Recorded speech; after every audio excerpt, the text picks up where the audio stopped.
Death is all around us. We are not afraid.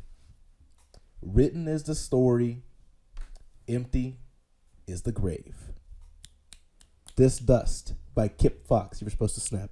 Oh, so you didn't tell me that. Yeah. Well, good morning, warriors, and thank you for tuning in for another episode of the Worship Warrior Podcast. I'm Michael Zapata. And I'm Anna Laura. And this is episode 6 of Connected. Let's get right into it.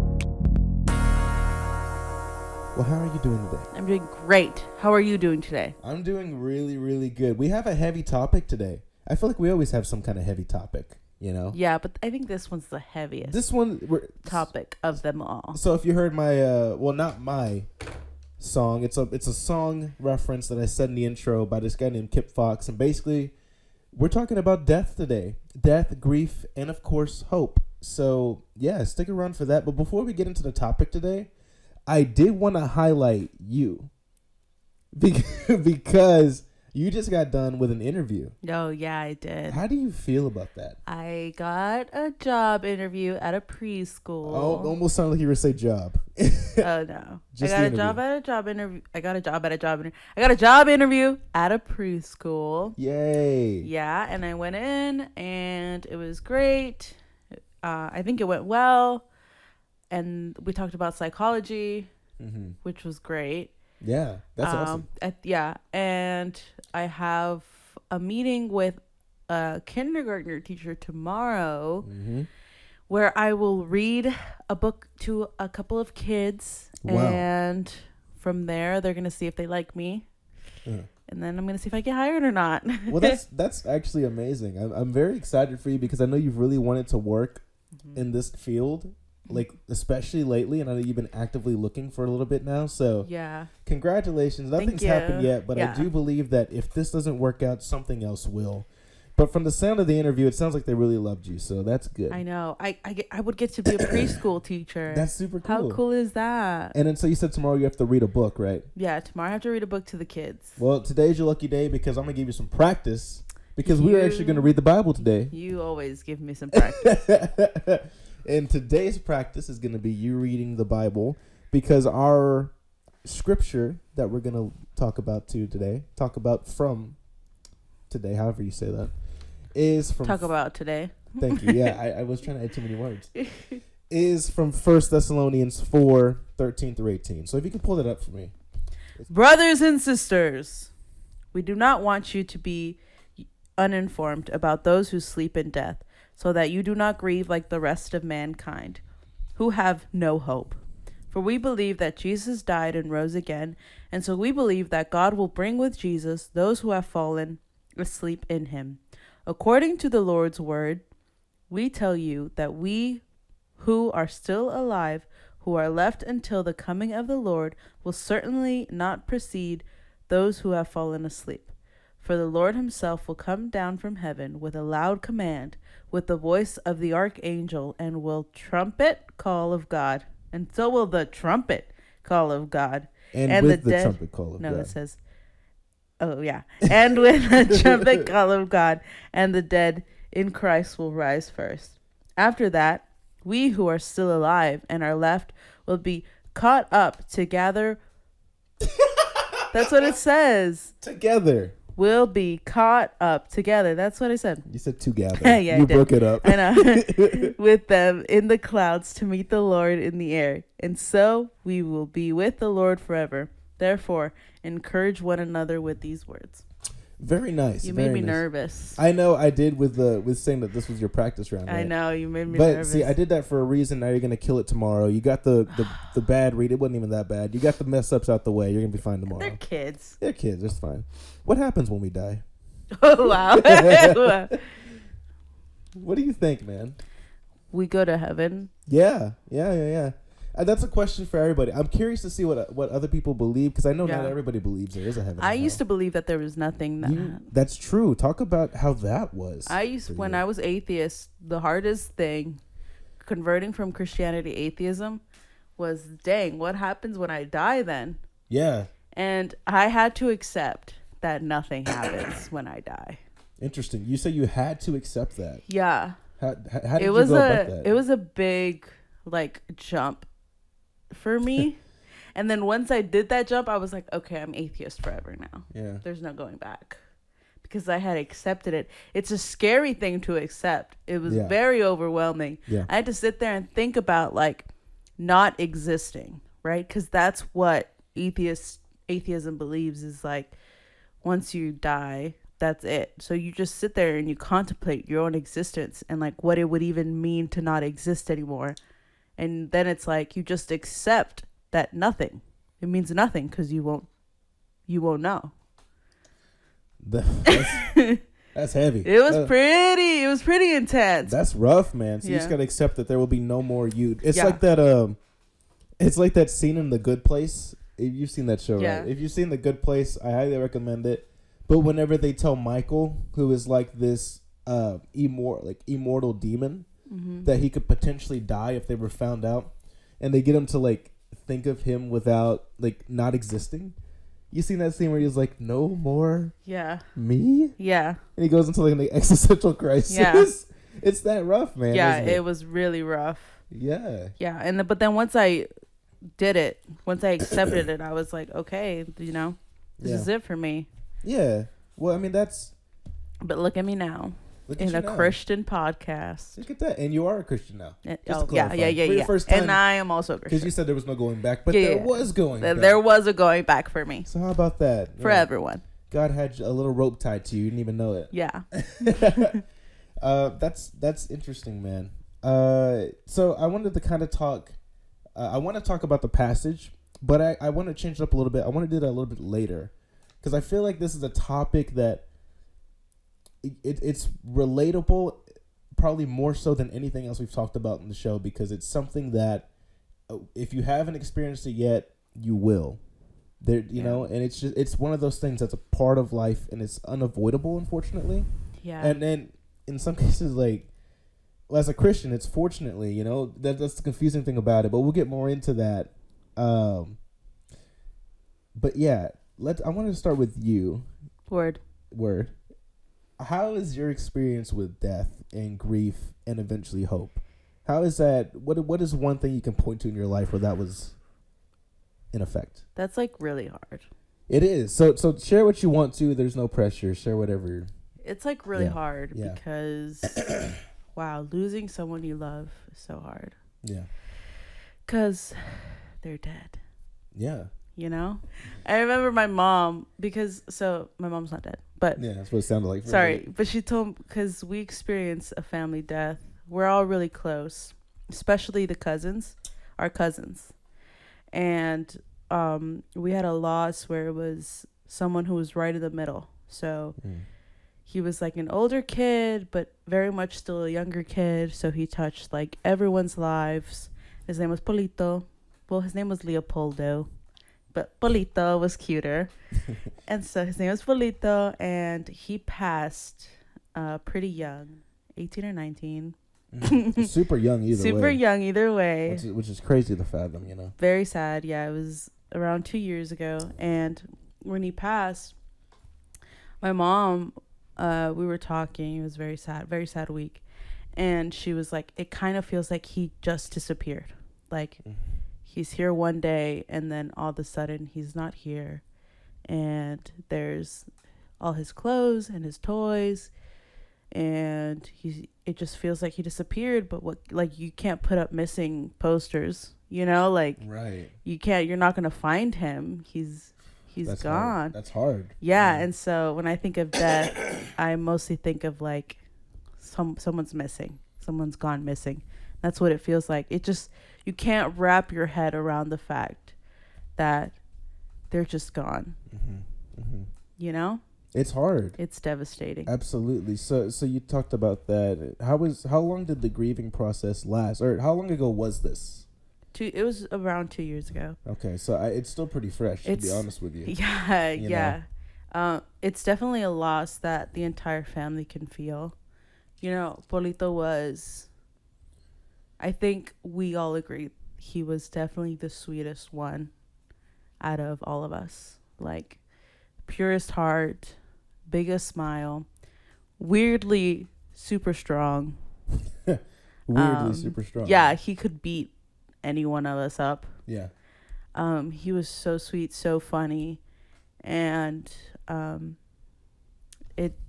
the family is still very much grieving, you know. Yeah. Whenever we get together, which is a lot because we're Mexican. You know, you kind of only Mexicans get together. That is true. Yeah, you can sense that, you know, someone's not there. You know, you kind of like, before, my mom talked about this too, is before you hear all the kids screaming and everything, and every once in a while you hear Polito's voice, but now it's just like you just don't hear that anymore, and you never thought that it was like gonna make such a huge difference, like just the fact that you don't hear this one specific voice in the commotion of family gatherings. It was pretty devastating. Yeah. How did you find hope in that? Because, you know, we're talking about all three of those aspects. Obviously, death comes, and the grief comes right after. Yeah. And unfortunately, some people don't ever get to the hope. Yeah. So how did you get there as a family? So there's something weirdly spiritual about death, right? Well, it's not weirdly. Yeah. There's something very spiritual about death. And I think for us, it really tied us together even more so. My aunt, Morin, her son, was Polito. She was so strong. And I think to see hope in her, she probably didn't even like realize how strong she was really like insane, because her son had passed and she was still like kind of comforting people, and you know, she was so strong. Like, she decided to donate his organs, and even at his memorial she was like, without a doubt, I am sad, but I know he's with God now, and that brings me peace. And I think that's like insane, you know? She like just stood there and said that so strongly. And it's like, I was an atheist at the time, and it was like the most ground shaking thing that I ever experienced. There's like the spirituality of having someone you love pass, and then coping with the fact that you're never seeing them again when you're atheist, because I was atheist. It was just insane. And I didn't even know I had hope until I saw it in my family, who are very Christian.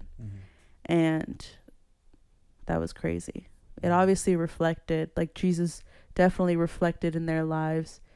And I just didn't know what it was, but I know that it was also taking care of me. Does that make sense? Yeah, absolutely. It's a hard thing, and it definitely, and I mean, I've heard you talk about this story, you know, many times, but you know, for your first time hearing it, it's just, you know, it's really relatable, because, you know, my grandfather passed, and so I have experience with that as well.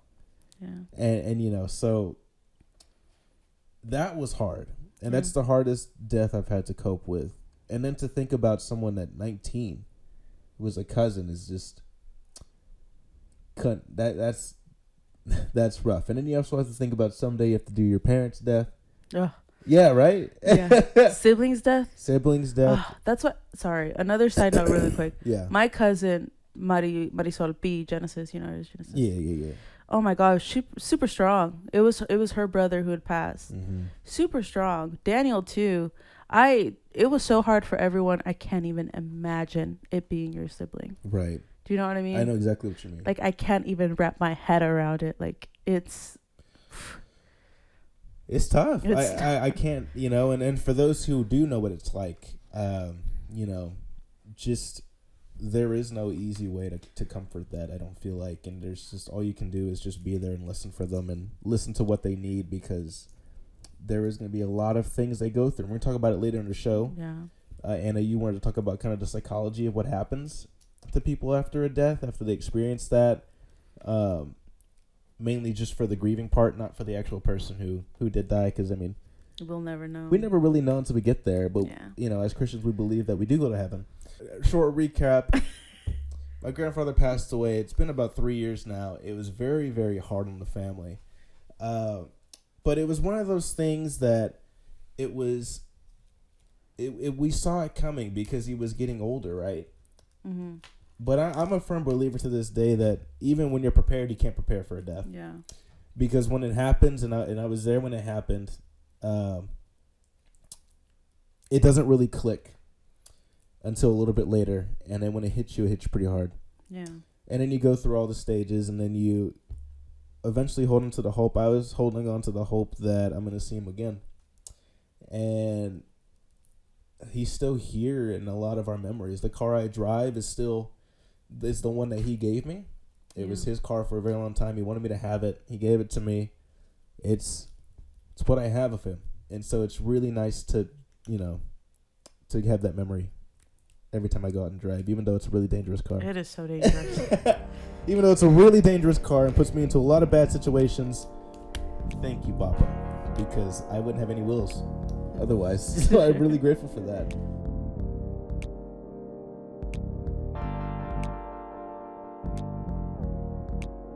I want to get more into this. Before we do that, I do want to make a transition. Thank you for your story. And I want to go on to your fun fact. Oh. Because we need to lighten up the mood here. Knowing Anna, though, your last couple of fun facts have been not so fun. They've been interesting. Yeah. You're doing great. Thank you. Really good. Thank you. But come on, girl. They're so sad. Okay. Oh, what do you got for us? This is not going to be good. Oh, no. Here we Wait, we need the transition music. Oh, I'm sorry. Shaker, please. Because it's time for Anna's fun facts of the day. Give it to me. What do you got? About 1,500. No, wait. Sorry. I see skulls on the screen. And I'm like, oh, no. About 153,000 people worldwide die every day. Wow. But around double that number are born every day. Hello, population problem. I'm about to say so we just even out every day. What is that? Like, that's like balancing a book. We do. We do. Yeah.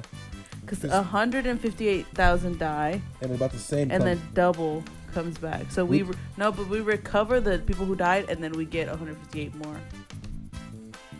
What? What did you say? Because 158,000 people die. Okay. So subtract, and then we get that plus another 158. Oh, because double. Yeah. That's what I'm saying. That's why it evens out. Yeah, we cover the death. No, it doesn't even out. It does. Yeah. We have more because we cover the death. They don't die too. Wow. We cover the people who died, and then we get another 158,000. This is an issue. This is why traffic. Come on, is Michael. So you work with loans. I work with numbers, but I have calculators for a reason. That is a big issue with the population. There's a lot of people here. Yeah. There is a lot of people here. Guys, just chill out. Just chill out. We have enough babies. We're okay. They're so cute, though. Nah. I don't like. It's not that I don't like babies. It sounds like you don't like babies. Prefer not to hang out with them. Prefer not to hang out with them personally. And that's not so weird. No, that's not weird. I think it's weirder when you do want to hang out with a baby. Personally. Okay. What do you mean? Okay, that's true. Anyway, thank you for that somber fact. I'm gonna change your segment. It is a fun fact. And a somber facts. It's just I want them to be related to the topics, and lately the topics have been pretty somber. Is that such a hate crime? No, it's not. It's not a hate crime. It's you're doing a good job. Thank you. Thank you. I do enjoy this part of the show every time it comes up. But we will move on. So thank you so much for that transition. Let's go ahead and bring it back down to. It's a fun song though.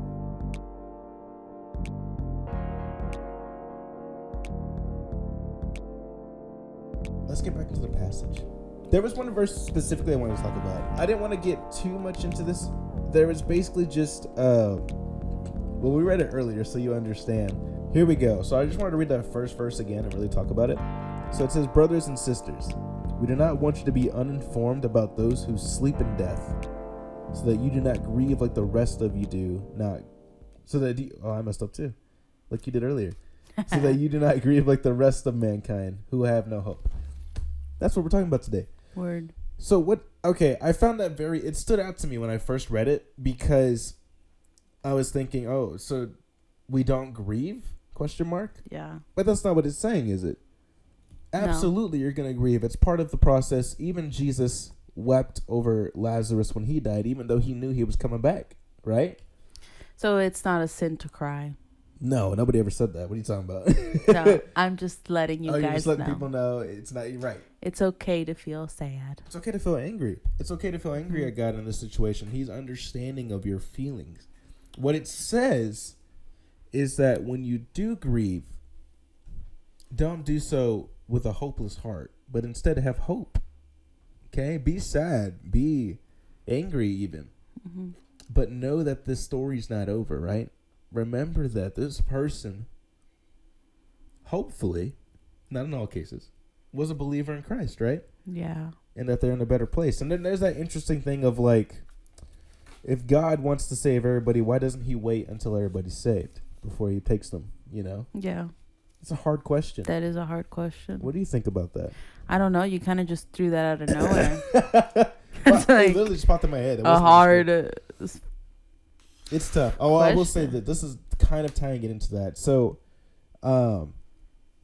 yeah. And so basically this passage is all about hope, really. It's about, death not being the end, right?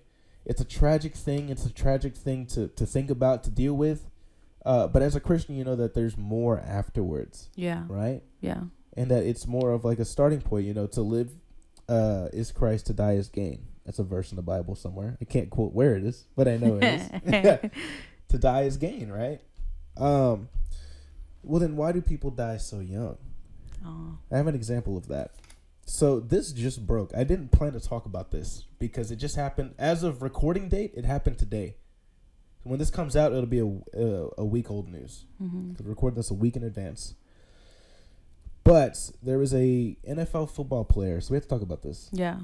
It just broke out that an NFL football player that is 22 years old, was involved in a DUI drunk crash that unfortunately ended in a fatality of not him. Mm-hmm. And either way, it'd be unfortunate. Just the fact that he was drunk. And the report, this is facts now. The report is he was going way over 100 miles an hour. Yeah. And he had a passenger, and he was way over the limit. And he rear-ended this car. And unfortunately, a 23-year-old woman passed away with her dog. The dog died too. The dog died too. I know, and it makes it even worse. That the dog also passed away. This happened at 3 a.m. around that time. So, that something like that doesn't make sense for me. It's such a tragic story, and it's one that affects everybody. Yeah. Yeah. My prayers go out to the family of the victim. Yeah. What do you think about all of that situation, though? Like the situation or the question? The situation first. That's sad. What do you mean? Well, like, what are your thoughts? Like, that's sad. That's so sad. Yeah. Drunk driving is such a reckless thing to do. There's more people out in the world than you. Mm-hmm. Henry Ruggs III. And statistically, most of the time, the drunk driver survives. Right. Why is that? Because they're drunk. Oh, you told me that. Yeah. Is it because they're pain tolerant? It's because for some reason, there's not enough studies on it, but drunk people just can survive more. Mm-hmm. I think it's something to do with the adrenaline. Mm-hmm. They're drunk. They're because you've seen drunk people just fall and tumble and do cartwheels and crack their head in half, but they still survive. Yes. That's because something about the alcohol that just kind of protects them for a little bit, which is so weird. That's really interesting. Mm-hmm. But most of the time, drunk drivers are the ones to survive. Yeah. Yeah, but I mean, that's just going back to the story a little bit. Yeah.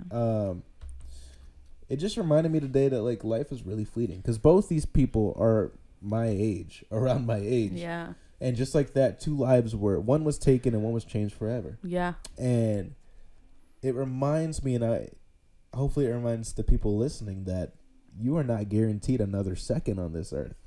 You're not guaranteed that your life will be the same as it was in the morning. Yeah. You know, one mistake, one bad choice, and then in some cases, one thing out of your control that happens to you. This is it. And we never know when that's going to happen. So that's crazy. That is crazy. That's, you know, I just thank God every day for another, you know, another chance to live and another chance to, you know, just be out here doing what I love, right? And then it puts into perspective things you don't want to do. At least you get to do them. Yeah. In the first place, you know. But, you know, it's rough. That's sad. It is sad. It's a horrible situation. It's a horrible situation. Well, it's kind of like what we talk about, like the whole, like, why do good things happen to bad people? Yes. It's kind of like, why do people die young? Exactly. Kind of thing. And me and Michael have talked about it. And that was the hardest thing for me to even try to understand. And I think we came down to free will.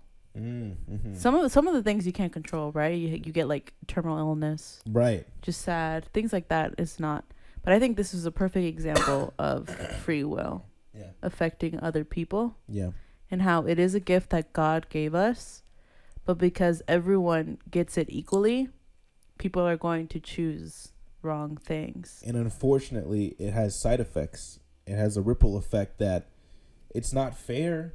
In some cases, but I guess I would say it's not. Yeah, it's not fair. Mm-hmm. It really isn't, but it is just in the way of God because of the gift He's given us in the first place. Does that make sense? Yeah, because He's given us the gift of free will, and it's not fair, but sometimes it's abused, and then unfortunately, things happen like this. Yeah, because I ask, like all the time, you ask, like, why would God allow this to happen? Mm-hmm. And it's not that God allowed it to happen. God didn't say, okay, this is going to happen now. He doesn't control us like that. Like, you're going to do this now and this person's going to get, like, shot, you know? Mm-hmm. It's more of like God gave all of us free will. Yes. That's His gift to us. And because of that, we get to choose. And it's heartbreaking. And it's heartbreaking because some people are going to choose wrong, you know? We're human. Yeah. And it's going to affect people who shouldn't be affected at all. Mm-hmm.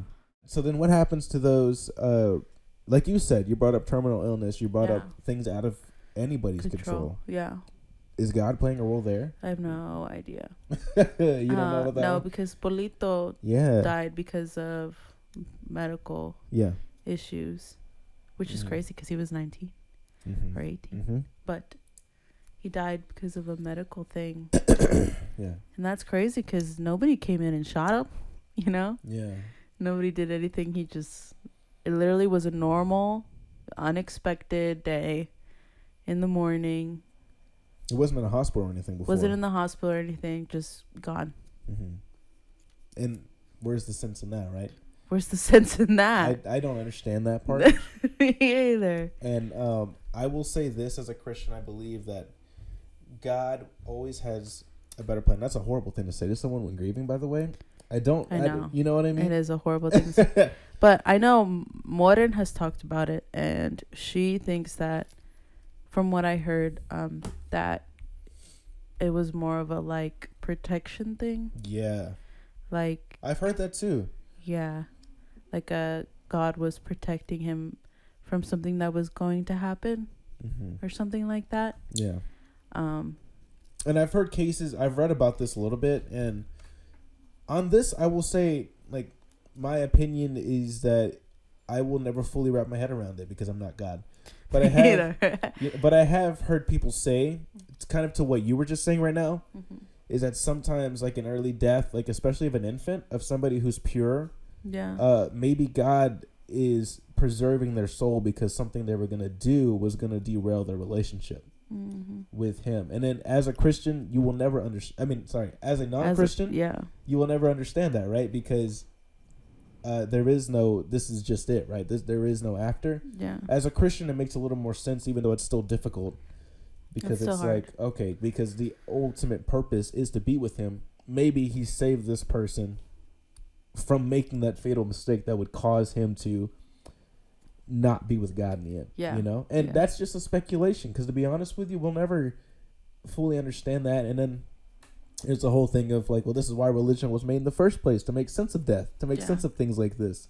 And so what if it's not real? I do believe that our religion, I do believe that God's real. I do believe in all of that. And it's one of those things that I will never truly understand. Until you're dead. So that Yeah. covers death, Yeah. grief. I know you had something prepared, so I kind of want you to get a hold of this segment and just kind of run with it. Yeah. You know? Make it your own, you know? Okay, so if you've ever heard, why are you holding my hand? No, it's gonna Oh happen. my gosh. Hands are really cold. I know. You're really warm. I know. Anyway, if you've ever heard of the 5 stages of grief, that is what we are going to be talking about. Michael, really quick, what are the 5 stages of grief? Oh, man, I was kind of cheating. I was reading I it. know. That's why I covered it. What are the 5 stages of grief? Is the first one grief? No. Is the first one denial? And don't go by order. Just say all of them. Oh, just say them? Denial. Denial. Anger. Acceptance. Come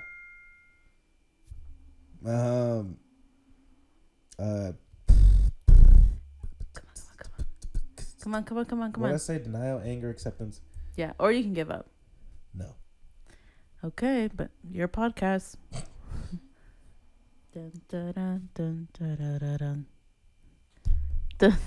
Movie. I don't know it. I give up. Okay. So the 5 stages of grief are denial, anger, bargaining, depression, and acceptance. I did know those. So think of it kind of like grief is one big circle.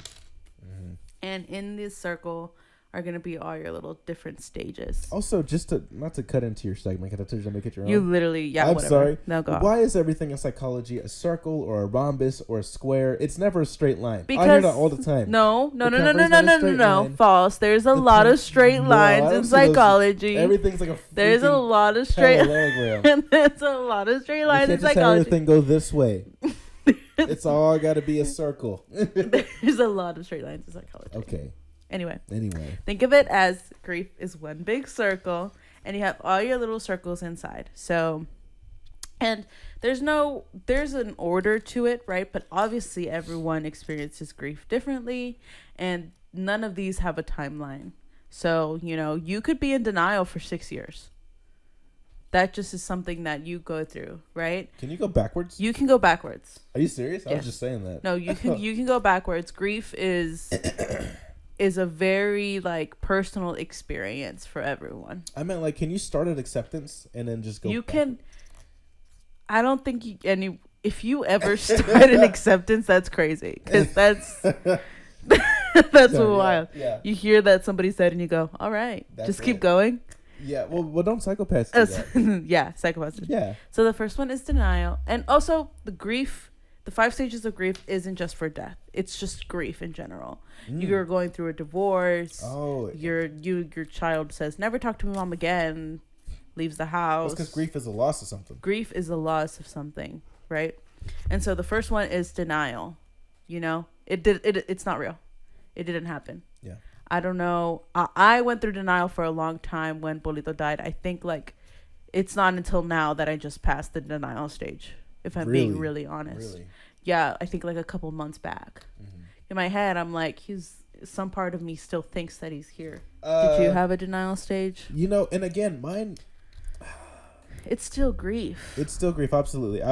It was such an again, it was expected in a way. We had time to prepare for it. So my denial wasn't too long of a stage. I would say it definitely, I remember going through it. Yeah. It was brief, but I remember just, like I said, it didn't hit me right away. That's what I felt like denial was. I was just like, no, that's not true. I know, yeah. It wasn't I don't think I was really dramatic with it. I just think I couldn't Didn't fathom believe the it. idea. Yeah. Yeah. Then there's anger. I can't believe this is happening. Why is this happening? This is so stupid. You're angry at the person who died. You're angry at God. You're angry at everyone who tells you that it's going to be okay. You're just angry. Mm-hmm. Right? Yeah. And I think I went through that stage. That stage for me was the smallest. And I think it's because of the denial stage. I was there for so long that when I was angry, I was already kind of like, I was a Christian and I had already kind of studied death, and I was angry for a second, and then I was like, you know? Really? Yeah. I wasn't as angry, which is crazy because if you know me, I have a very angry personality sometimes. You do not have an angry personality. I'm a very angry person. But it wasn't as bad as I thought it was going to be. I thought anger was going to be my worst stage. Yeah. And then it kind of just bounced off. Yeah. Yeah. And that's because of Jesus. Absolutely. I would say the same for me, to be honest with you. I feel like God really got me through this. I think if I was without Christ, and if I didn't know that my grandpa, Papa, went to heaven, because I mean, I know without a doubt he's there, because he was a devout Christian pastor, you know, raised his kids well, and was always there for us. Absolutely, you know, amazing person, amazing man. Everybody will say the same thing. Yeah. So anger wasn't really long either. I do remember, I think it was more dealing with the fallout for me, seeing the divide in family, and then also seeing how hard it was for my grandma. Because now she had no one, so she moved in with us for a little bit right after. Obviously, we couldn't, you know, she couldn't be alone, and that was hard. Yeah. And I remember just thinking of the situation in general made me angry at times, but again, it was a pretty brief stage. It was just very difficult dealing with the aftermath of everything. Yeah. You know. Yeah. Yeah. For sure. And then it's bargaining. And this is why I say every grief is different. And there's not a certain, like, denial, anger, bargaining. Because I bargained a lot in the beginning. When I saw... What does that mean exactly? You're like, okay, you know, God, if you just bring him back, this is what I'll do. Like, or in a divorce thing, right? You're like, okay, like, if we can stay together, then this is the things that I'll do.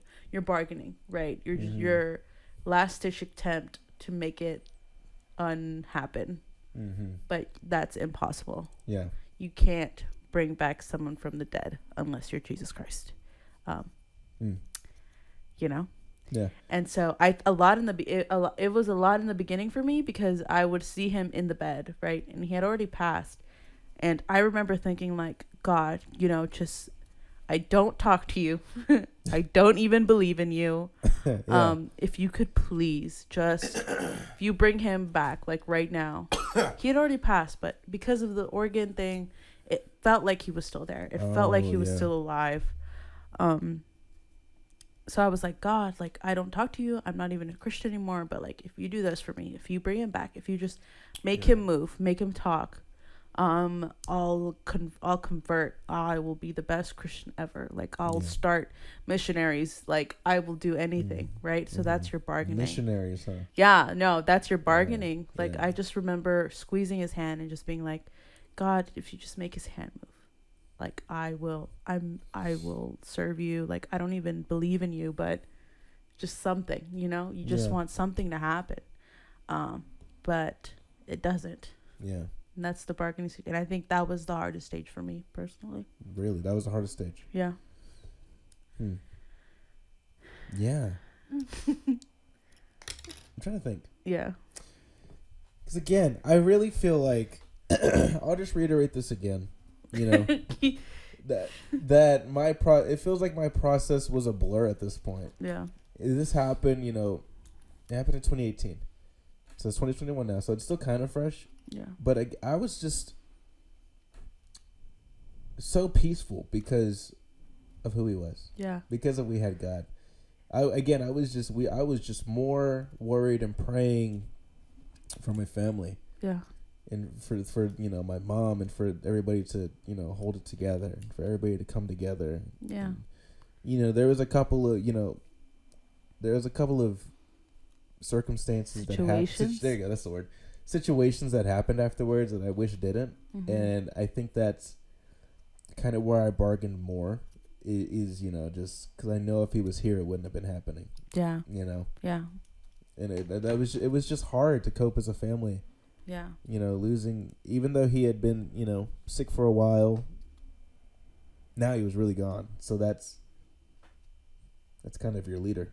Yeah. Especially for my mom's side of the family. Like the glue. Yeah, absolutely. Mm-hmm. That was tough. I love you. Okay. I love you too. Okay. And then good old fashioned depression. Yes. Is the fourth stage. You've denied, you've been angry, you bargained. The bargain didn't work. So obviously, what are you going to feel when it's not happening? Depression. You're going to feel sad. It's so weird though, because I feel like when someone dies, the whole thing is just you're just sad the entire time, you know? And that's why I think this is like the last stage, because we've talked something a little bit about like this, but not really this particular topic. So you have all your layers, right? Yeah. You have your denial, your anger, your bargaining, depression, and under everything is depression. So during your denial, you're sad. During your anger is fueled by sadness. During your bargaining, you're bargaining because you're sad, right? And so you're peeling all these layers off, and now you're just left with the sadness, the depression. And now that's like the underlying big thing you have to face is that someone you love is gone. And that is heartbreaking, and you have to face that. You have to feel that. And when you're grieving, you have to let it all out. Yeah, absolutely. You have to. If that's crying, if that's screaming, if that's, blowing bubbles, whatever it is, you have to. And it can happen years from the situation. It could happen months. It could happen days. But really? So can you go through this like super quickly as a person? Yeah, you can. I don't see why not. I was gonna say, I wonder if there's like a world record for like quickest grief. Yeah. quickest grief. That's messed up. So yeah, this is serious. Depression. Yeah, depression. I do remember that one. Yeah. I don't remember when it happened. My timelines are always fuzzy with that. But yeah, but it's good. It's okay. I do remember. It didn't last long, but I remember when I fully accepted. Oh, I guess that's the next one. That's not yet. Sorry, I spoiled it. Don't skip ahead. When I was getting close to the last step, all that was left to do was to cry. Yeah. That's exactly what I did. Yeah. Because I was like, this is officially it. Yeah. There's no more of this person here on this earth. Yeah. So let's think about that for a second. I just cried. Yeah. I remember that. That's good. Yeah, thank you. It's good that you cried. It was tough, man. And I think it hit me. I want to say I was in college, so I was definitely alone. Because I don't think I ever really talked to my family about this. Yeah. So, or not much. So that was definitely. I feel like it happened out of nowhere, Yeah. More of like, and it didn't last long, maybe a day or two. Yeah. And but I do remember that. I remember the strong feeling of, okay, he's gone. He's gone. So let's let it out. Yeah. Yeah. Remember that. Yeah. And the last stage. And the last stage is acceptance, right? Yeah. But don't get me wrong. Just because you accept it doesn't mean you can't feel sad anymore. Obviously, it's sad. Just because you accept it doesn't mean you can't feel angry sometimes. Obviously, you're going to get angry. Yeah. Acceptance. That's rough. Once I let it out, I kind of don't feel like I've ever let it out. So you're still there. Anyway. I don't feel like I've accepted it. I love you. I love you too. But I don't feel like I've accepted it. Mm-hmm. So I'm not going to sit here and pretend. But, yeah, you have. I have. Mm-hmm. I did accept it. And, there are a lot of times where you still get sad. Yeah. And I can still get choked up talking about them sometimes. Yeah. And, there's videos that pop up. I remember hearing him sing is something that I can never really do again live. I'm getting choked up a little bit. So that's hard. But we still have videos and memories of that. And so, yeah, you know, I 100% have accepted it. But I will tell you right now, Anna's right. It doesn't mean you can't ever cry again and be sad. It's a sad thing. So be okay with that. Be okay with being open about the whole situation in general, because it's a part of life. Yeah. And if you're dealing with this right now, you can absolutely get through it with the help of God, and you will find peace again. It's out there. And I know there are still experiences I haven't experienced, like the death of a love, like a death of a close, like a, what do you call it, like a wife or something? Yeah. Death of a, you know, like a wife or husband, and if that's you, it's gonna be okay. It really is. And don't rush the process. Just go through it. Yeah. I would just like to close with hope. And the last verse in here goes 17. After that, we who are still alive and are left will be caught up together with them in the clouds to meet the Lord in the air. And so we will be with the Lord forever. Verse 18. Therefore, encourage one another with these words.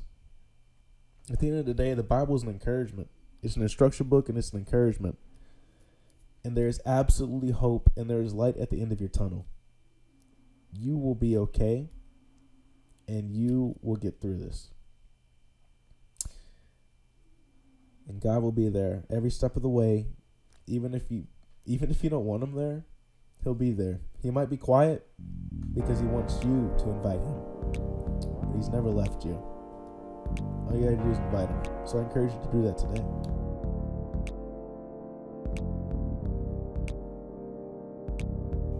So with that, Warriors, we're going to go ahead and end the episode here. Thank you so much for tuning in. I know it was a bit somber. It was a really sad episode.